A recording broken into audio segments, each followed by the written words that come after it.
Thanks for joining us. If you're joining us in a recording, good day, good morning, whenever you're watching this, but hope that you are going to enjoy this brief presentation on diversity, equity, and inclusion by your Broward County PTA.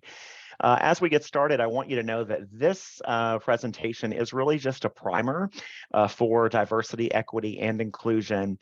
And know that there's also a justice piece that we're not even addressing today. That's going to take some time, right, for us to get into that. But the purpose of today's presentation is really to get you and your units thinking about DE&I and what it looks like and some areas you might not have thought of before. So we're going to dive into that. Remember, today's just a teaser.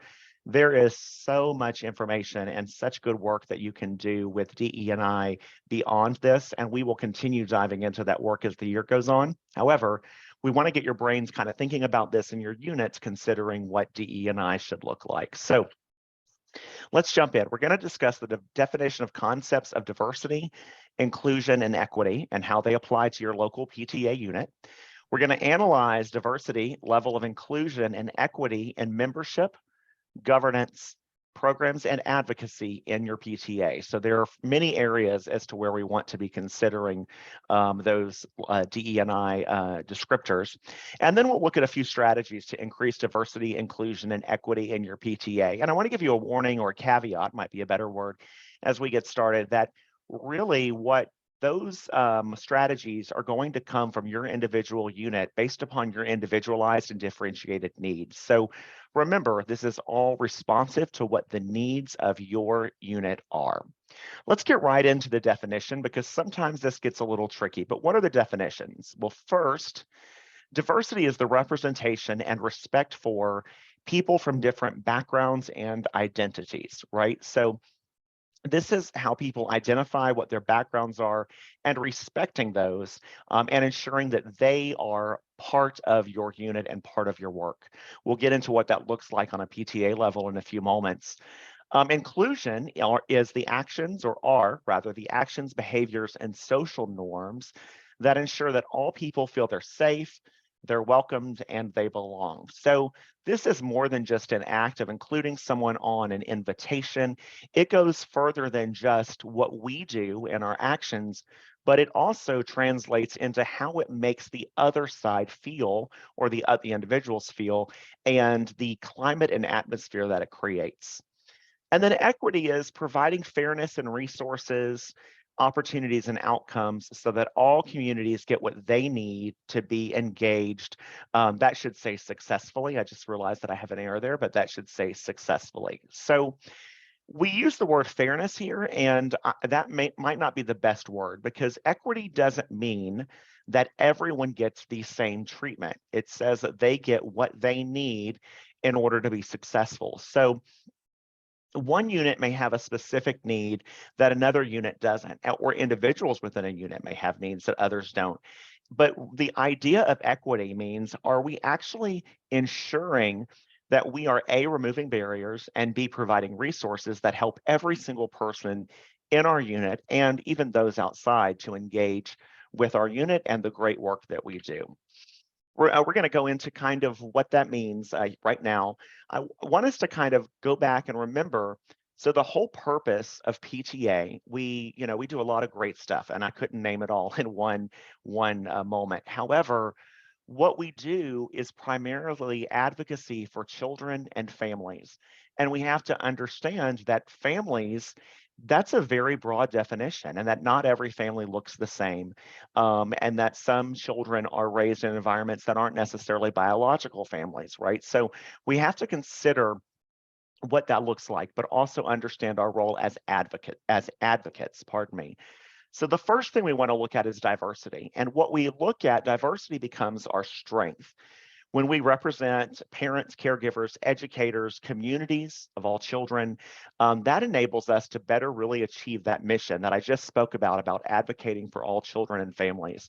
Our collective backgrounds, our perspectives, our ideas allow us to best reflect the rich fabric of a 21st century community, including children, family members, and then create a strong future and direction for PTA. So what our aim is to bring as many voices with different backgrounds to the table as possible. Having educators on your team, having family members. Some families may have one child, other families may have 8 or 9 children, and their perspectives are going to be different. They may live in different areas of your community, and those perspectives, again, bring to the table a very rich tapestry of information that we can use to ensure that we are continuing to do great work, but also represent everyone that we say we are representing as a PTA. Next, we'll look at collaboration. I won't read the whole definition here, but we have to really think of the idea that collaboration is an inclusive effort. We achieve our mission when we include everybody, when we make them feel that they're welcome, when we work to bring them on board, and when we work to reach out to empower them with leadership opportunities. This last sentence here, that means tending to power dynamics where they occur and setting up a level playing field for all to engage in our work. That is what inclusivity becomes. Whenever I began to see individuals whose voices might not always be heard, and I call upon them or I have them speak up, I'm being sure that I'm using inclusion to bring them to the table, that we're seeking out those voices, not just, well, whoever comes to the meeting comes, but have we specifically targeted individuals that might not look like us or that represent other groups within our organization to the table? So as I was preparing this, one big question that arose, the word parents was used over and over and over and over again, right? But not every child that goes to school might have parents. They might have grandparents that are raising them, right? But we also have a key group that we often forget about in PTA, and that is our community. Whenever we have community people that join our PTA, they might not be parents. They might represent businesses or organizations in the area. So ensuring that we're including their voices because they have a very rich perspective that parents might not always have, that they can add to and help solve problems. So we're going to remember that as we move forward through this presentation. Then equity begins to drive our mission. So we're providing fairness and resources, but the big points here are the bullet points of, do we recognize and address bias and privilege, right? So we're sort of trained so I can't speak for everyone, I'll speak for myself. As a Southerner, I'm sort of trained to be very nice and kind of, the elephant in the middle of the table you don't really address, right? That's not really how equity works. In equity, when you notice there are biases and there are points of privilege, we call those out, and we don't call them out as negative challenges to others, but to challenge ourselves. Hey, I see a bias here. Or I'm noticing that I'm the one who always is speaking on this issue. Let's find voices that represent those issues in our buildings and bring them to the forefront, right? When there is privilege, that we recognize, hey, I have a privilege here. And because I do have privilege, how do I help raise the floor for others and get their voices involved? And then understanding and attending to specific individual and community needs, providing resources to those with greater needs. So equity looks different, as we said earlier, for individuals. One family may need, and we're kind of going through this now with Thanksgiving stuff. One family may need an entire spread at their table because they absolutely cannot afford even just the general pieces of what you would have at a Thanksgiving meal, right? And one family may only need, or one individual may only need to find a place at someone's table.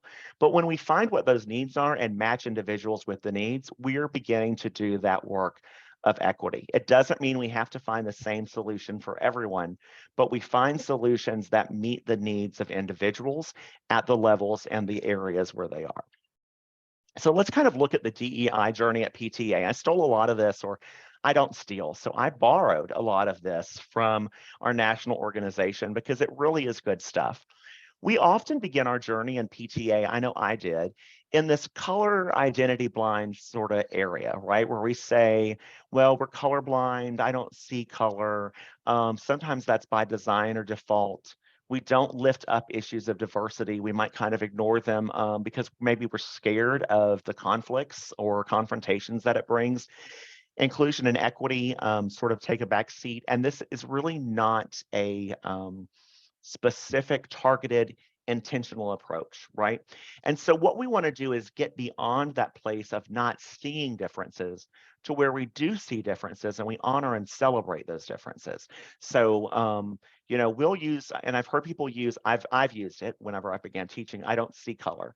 Well, where we really want to get to, and this is a challenge for many individuals, is we want to see color. We want to see those differences, and we want to celebrate them together, and ensure that we're using them in powerful ways, right? Or that we're leveraging them is a better word. So then as we move into D, E, and I, diversity is at the emerging stage. PTAs began to be focused on recruiting and building membership and leaders that are comprised of people from different backgrounds. So one thing you might want to think about as you're building your slate for future years on your leadership committee, your nominating committee, would be to really look at what are the demographics of the individuals we have on this slate? And we'll get into that in a few minutes. Do they match our student demographics, right? So as we emerge, we begin to have a very intentional look at diversity. But as we begin to get to an intermediate stage, inclusion really takes a forefront, where we're really focused on culture. We begin to create an environment where everyone is comfortable sharing experiences and contributing to those experiences. And I will tell you, this takes intentional work. It means that, yes, there will be difficult conversations along the way. Yes, we all are going to have to learn this piece of coming together to create culture together. But we begin to be focused on the culture in such a way that we are bringing differences forward and recognizing those and using those in positive ways to drive the mission of our work, right? So this is a pretty far away from that colorblind stage, right? And then we're going to move, hopefully, to an advanced stage where we begin really focusing on that equity piece, where we're really trying to improve our systems. How do our systems make what we do equitable? The primary goal is to really use an equity lens to look at all aspects of our work. So one issue of equity that has come forward in the past few years, and this is no surprise, are online meetings, right? So we're meeting, if you're watching this right now, you're watching a recording, but online meetings. And one positive thing is that meeting online does provide equity for individuals who suppose they work late in the evening or they can't make a meeting in person, right? Or they might have children at different levels of schools and they want to be in two places at one time. Online provides a fantastic resource for those individuals. But we also have to remember in equity, and sometimes we forget this, that there are many individuals who are not technology savvy, who do not like meeting online. It is not a positive avenue for them. And so the question that we've been really faced with as many PTAs is how do we continue to provide those in-person meetings for the individuals in our school who really need them and can be engaged that way, and online meetings for others, right? So there's a hybrid tool we can use, but sometimes that might mean having separate meetings or different types of meetings. So be thinking about that piece, because as we begin to look at what equity is, we have to think about both sides. Yes, meetings online make it so easy and so great, but let's not leave behind the individuals who are not early adopters or ready to adopt that medium in the process of seeking change, something that we're going to talk about as we move forward. You guys have heard me talk. So last week when we spoke about advocacy, when we spoke about parent engagement, you'll hear me talk a lot, and I have within many of our presentations about your school's data. It is really important that we get into our school's data and that we find, so you can find a great deal of data. I should have included the link on here, but when you go to the Florida Department of Education's Know Your Schools tool, you can type in your school and find out all kinds of information. This graphic to the right just shows for just a general school, some general demographic information. But we can dive deeper into this with our administrators and with the Know Your Schools tool as to how many highly qualified teachers do we have in our building? Are there a number of teachers teaching out of field? What does absenteeism look like, right? What does our academic achievement look like? Suspensions and expulsions, that's a big deal because there's a big study right now that's involved on disproportionality of how often are students of color suspended and expelled compared to non-students of color. And I will tell you, just as a school administrator, if you just do a general Google search on that, the numbers will astound you as to how disproportionality works. And we actually, as parents, have a good role in helping to build alongside administrators plans and resources that can help us to increase school culture so that we're not seeing that, right? And when we talked earlier about building your nominating committee or building your slate, what we really want to ensure when we work with parents is, do these parents represent the cross sections that I'm seeing here in this graphic, right? So if my PTA board consists of all women or all men, that might not necessarily reflect what the school demographic looks like. If it's all men of non-colored, women of non-color, and we have 35% of Black and African American students in our school, then that does mean we have an opportunity to seek out parents of color, to include them and to give them leadership opportunities within the PTA so that they are a representative voice. It always, always, always will come back to data, and data is so terribly important in this work. It is a scary place to go. It will open some doors of conflict at times, but building that relationship with your principal to know what data they have that they can share, using online resources like the Florida Department of Education Know Your Schools tool and the school report cards, and other things that are at your fingertips will help you to build a board and a program that is inclusive of all students, okay? We also have to kind of think about, what does the community look like, right? So who are essential workers in our community? Um, who are the non-Christians in our community, right? So this is a very touchy topic sometimes, but we make assumptions a lot of times, and I've done this, where we say, well, what are the churches in the area, right? But aside from that, what are the synagogues in the area? What are are there any mosques in our area? There's a Hindu temple not very far from me, right? Am I including all of those people in those communities in the work that I'm doing and ensuring that there's a voice and an opportunity for them to have a voice, right? Do I live in an area with a high immigrant population? Are there homeless students in our area? You might not know this, but the data for homeless students is public data. You won't get the names, but you can quickly find out, what does homelessness among our students look like? And within the school sector, homelessness is defined as not someone who, we think of homelessness as lives on the streets. That's not the case. Someone who has to live under a roof of another family, someone who doesn't have a domicile in their name that they are living in. Homelessness is defined differently, right? But there are plenty of resources that we can provide homeless families with. And again, homelessness looks different. So when we talk about equity, what are the needs of those families comparatively, right? And how do we meet those needs together? Military families, grandparents, English language learners, all of these are just representative of groups, LGBTQ students and families, that we should be including, right? And ensuring that we're looking at those together. One big area that I would challenge us all to focus on, that I've had to focus on recently and really make sure that I'm expanding my definition, is what a family looks like, right? Families are not always a mom and a dad and the 2.5 children and the 3 dogs, right, in their house. Families look different, and we need to ensure that we're using inclusive language, but that we're also understanding that we want families to have the opportunity to share their family structure and to contribute to our PTAs, because our whole purpose is to better families. And if you have one family that is represented, I guarantee you there are more than just that one family that are in similar situations. And so we want to be sure we're including their voices in the work that we do. So when we look at equity, we look at inclusion, well, what is the work we have to do? Our biggest work is identifying and removing barriers, right? So we have some cultural barriers. What do we expect of parents? One big question is, what do people think of PTA? What do people think PTA's role is, right? We could all give different definitions, but the truth here is some schools really expect a large number of hours from parents in volunteer hours. Some schools have a very strong program where they've identified opportunities for parents to volunteer 1 hour a week, and they've got it very well organized, right?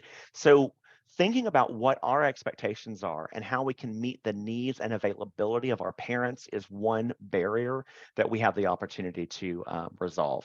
Feeling welcome, the attitude towards school and institutions, those are things to work on. This welcomeness piece came up recently with a PTA that I went to at their meeting, and there was some questions as to how to fix this. But when we go to school buildings and we go into their meetings, we generally have to present our IDs, be raptured in or whatever system, and receive our ID, right? Well, what happens when a parent doesn't have an ID? So the school should have a system to be able to get individuals into those meetings, because simply because they don't have a driver's license or ID should not mean they cannot participate in a PTA meeting. It will mean they cannot participate in classroom activities with children, because those are board policies, but our policy as a PTA does not say they have to have an ID to be part of our meeting. So be thinking about, how do we resolve those issues before they arise, right? What are some of the costs, real or assumed? What are our priorities? We talked about meeting format. That's a big one to solve, and the answer isn't always just, well, let's meet online, because you don't want to lose those non-adopters of online formats. And trust me, I have many friends my age who are like, I'm not meeting online, I hate it, right? So how do we help them to have a more equitable experience? And then finally, I'm going to go down to the very bottom. What are the accessible advocacy activities that parents can be involved in, right? So we often think of advocacy as going to Tallahassee or speaking to board members. Parents might be working at a certain time. They may not be able to afford to go to Tallahassee. I would probably urge you not to take busloads of folks to Tallahassee, because our work of advocacy is right here in our community. And finding ways to connect those individuals in the community in ways that they know and that they are comfortable with is key to our work. So these are some of the barriers. My favorite picture here is this lady right here getting this barrier torn down. I'll tell you, one of the best feelings that I have as a leader is when we are able to tear down some of those barriers that exist. And we often don't even know they exist until we have conversations, right? And when do we find out they exist? When conflict arises and when an issue arises and it's uncomfortable and it's messy and we have a barrier.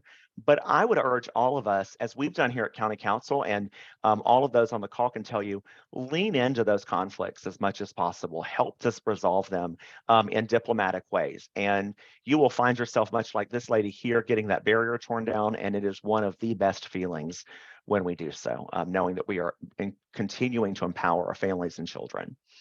So equitable membership, we're going to kind of talk about a few different areas. Our general approaches, and it's the easiest approach, to be honest, is to have no engagement with parents or community members who don't seek us out, right? So someone emails me, yeah, I'm going to respond to the email, but I might not necessarily seek out individuals' voices that are different than mine. I'm just kind of in that day-to-day mode, right? That's the general approach. I assume that everyone knows what PTA is about. I would encourage you to really challenge yourself. Do you know what PTA is about? Because often we think, well, PTA is our fundraising organization. They buy this and they buy this. But I bring us back to our mission. We are an advocacy organization first and foremost, right?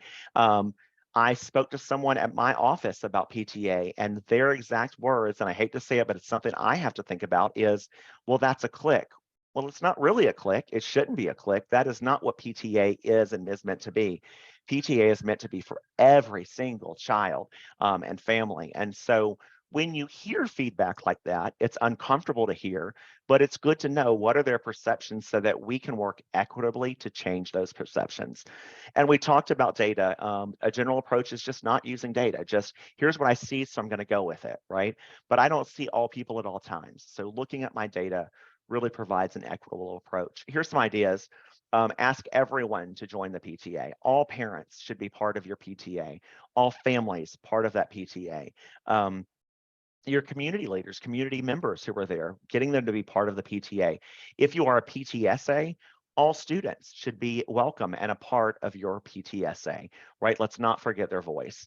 Partnering with community organizations to reach out to potential members, building those partnerships, and then sharing messages that convey, again, everyone belongs in PTA. And when we say that a lot, how do you PTA? This is your PTA. PTA is for everyone. And I think we often have to find ourselves, which is a little bit of a struggle, right? So Parent Teacher Association, that automatically says parent and teachers. But our membership is more than parents and teachers. It is community members, it is leaders. And so although that is our title, we have an opportunity for everyone to be a part of this work. Right. So I want to look at, I'm just going to show you these graphics. The one on the left, I just found the other day on the National PTA Leaders website. I loved it because I struggled with this, right? I would have donuts for dad, muffins for mom, great events. But what happens whenever little Johnny doesn't have a dad, right? I grew up in that situation. What happens when Eliana's mom can't attend? Well, these were such great alternative events. Donuts with grown-ups, right? Muffins in the morning, breakfast with buddies. My favorite, because I like pancakes, pancakes with pals. And then using your mascot here, Coffee with Cardinals. What a great way to be more inclusive in those activities.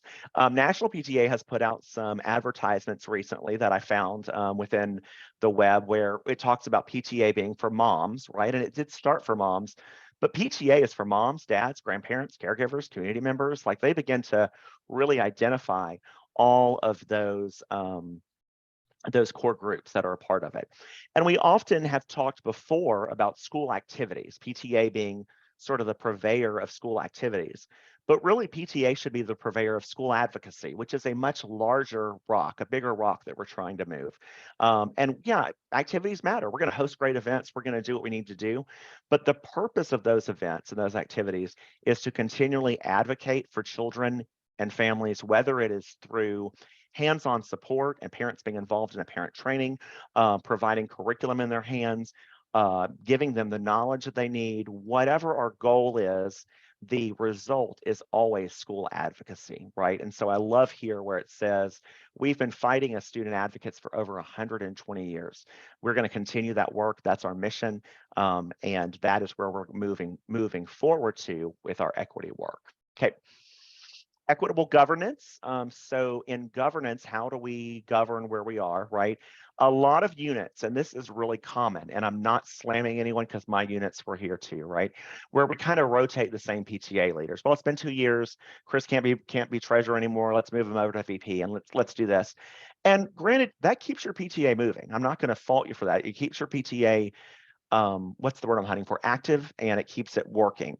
However, does it really meet the full goal that we want of engaging others? So one thing I would encourage you whenever I would look down at the equitable approach is when you use a DEI effort in your lens, is be building succession plans. Like whenever I leave this office, who's going to be ready to take it? Who are some people that I've built and had them work alongside me that might not look like me? They might represent different groups of students or families.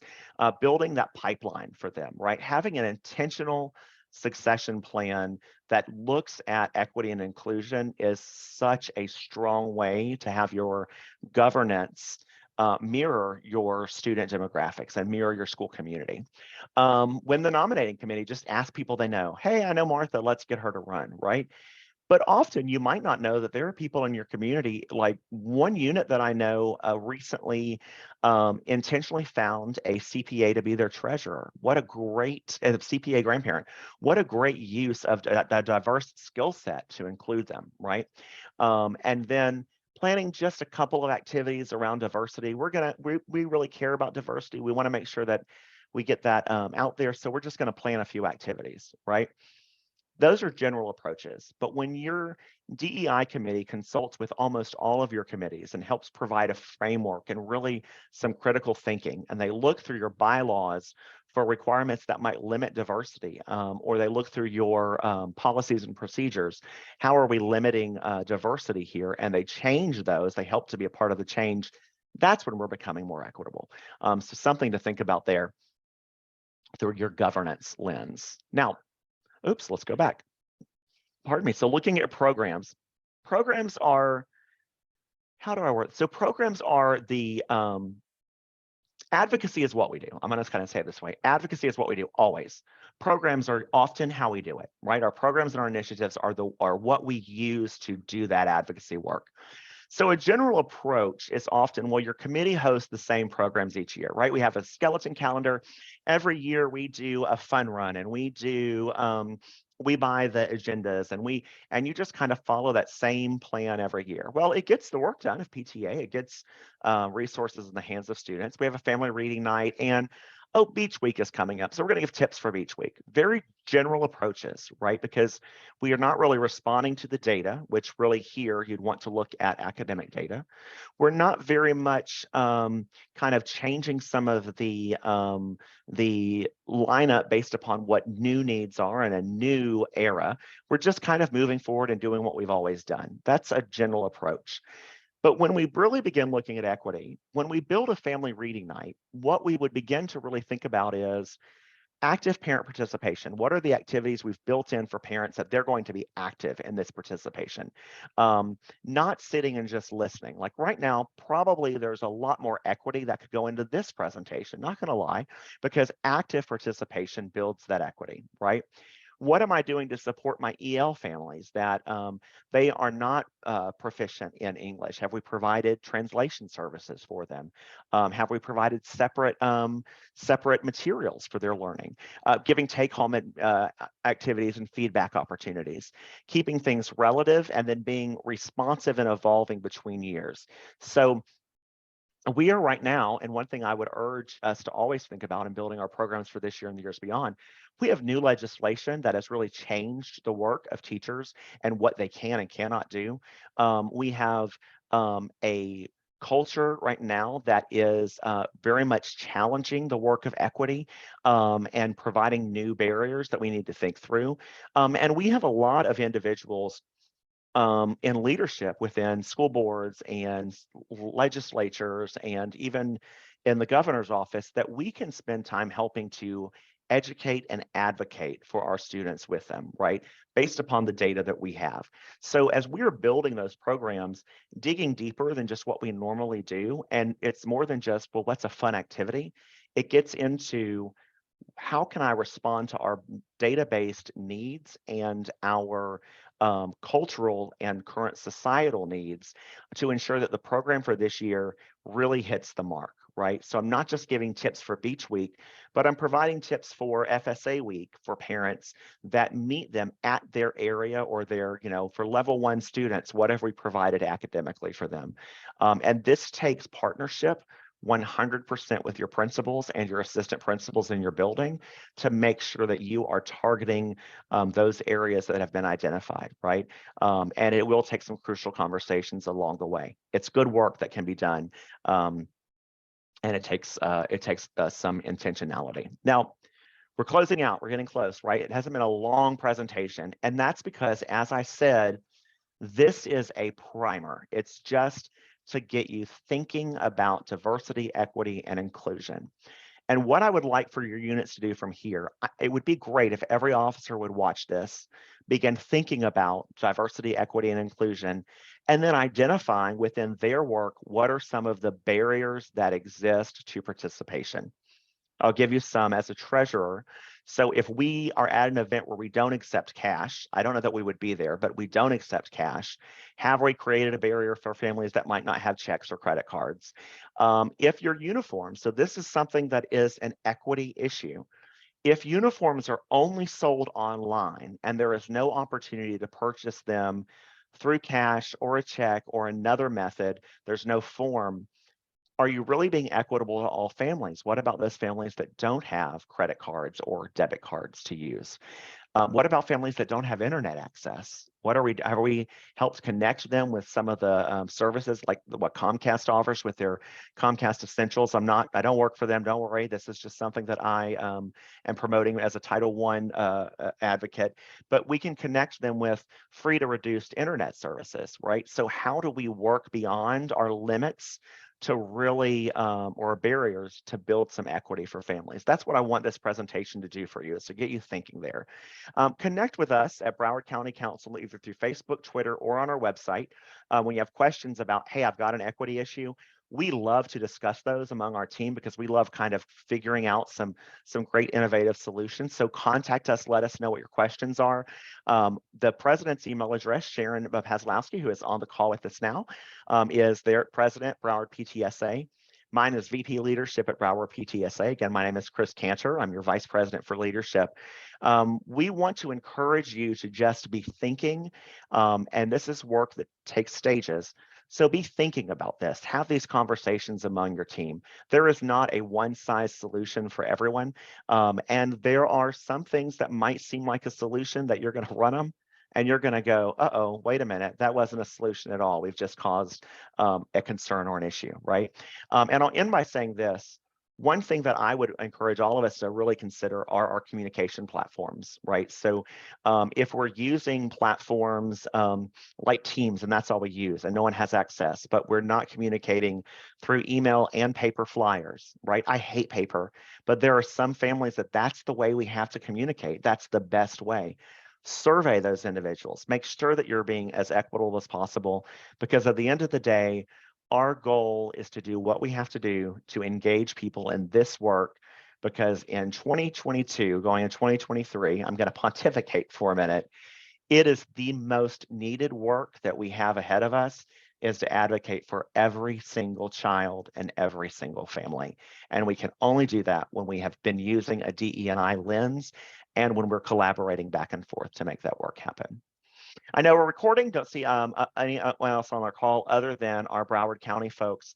So I want to wish you a great week, great holiday season. Be thinking about this, reach out to us as needed, and continue getting out there and fighting the fight you're doing every day. Thanks again. Have a great day, everybody.